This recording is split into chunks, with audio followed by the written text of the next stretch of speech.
Seguro que alguna vez te habrás preguntado para qué sirven algunas teclas de tu calculadora, concretamente estas tres. Estas tres teclas son el seno, el coseno y la tangente.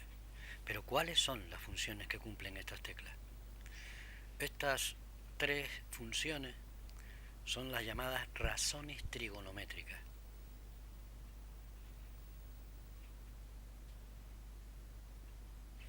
Y como bien sabes, una razón no es otra cosa que un cociente entre dos cantidades.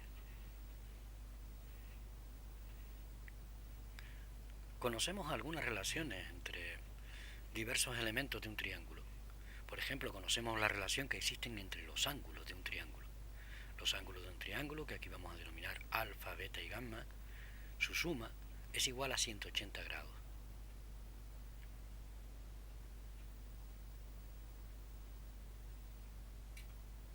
También conocemos otro tipo de relaciones.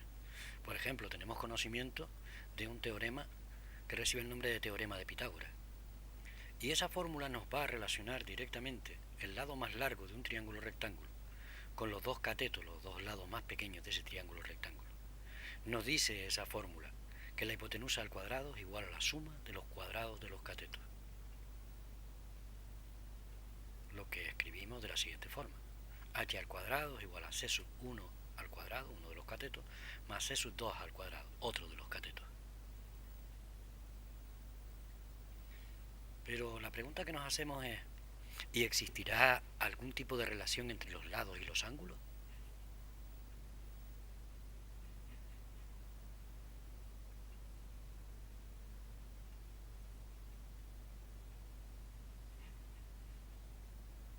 Por supuesto, son las famosas razones trigonométricas.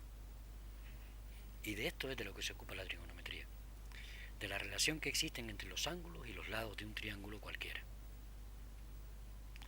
Pero por partir de un triángulo conocido, vamos a dibujar un triángulo rectángulo y un ángulo cualquiera, alfa. A cada uno de los elementos de ese triángulo ya le hemos dado un nombre. Uno es la hipotenusa, a la cual vamos a denominar h. Al lado adyacente al ángulo lo vamos a llamar cateto contiguo y lo denotaremos por 2es. Y justo al lado que tenemos enfrente de ese ángulo lo vamos a llamar cateto opuesto. ¿Ven? Aquellas teclas de las que estábamos hablando, el seno, el coseno y la tangente de alfa, se definen como una razón entre dos cantidades.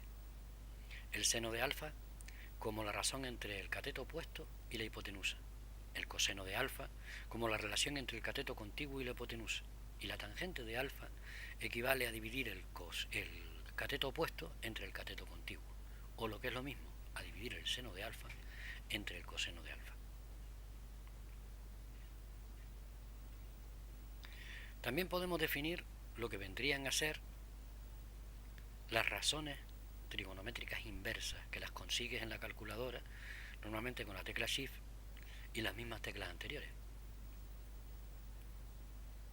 Estas razones inversas son las siguientes.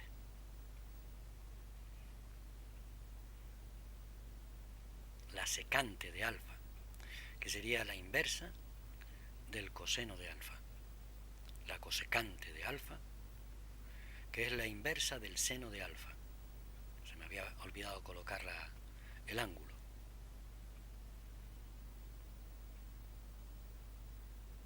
Y la cotangente, que es la inversa de la tangente de alfa. Si sabemos que la tangente es seno partido por coseno, evidentemente la cotangente será el coseno de alfa partido por el seno de alfa. Son muchas las aplicaciones prácticas que tiene la trigonometría, pero lo veremos en otro vídeo. Por adelantarte algo, supongo que alguna vez habrás visto a un señor con un trípode y una especie de cámara y a otro más lejos intentando medir distancias con un aparatito que recibe el nombre de taquímetro. Hoy los taquímetros son muy modernos y miden las distancias casi de forma instantánea, pero verás que detrás del funcionamiento del taquímetro lo que nos encontramos es la trigonometría.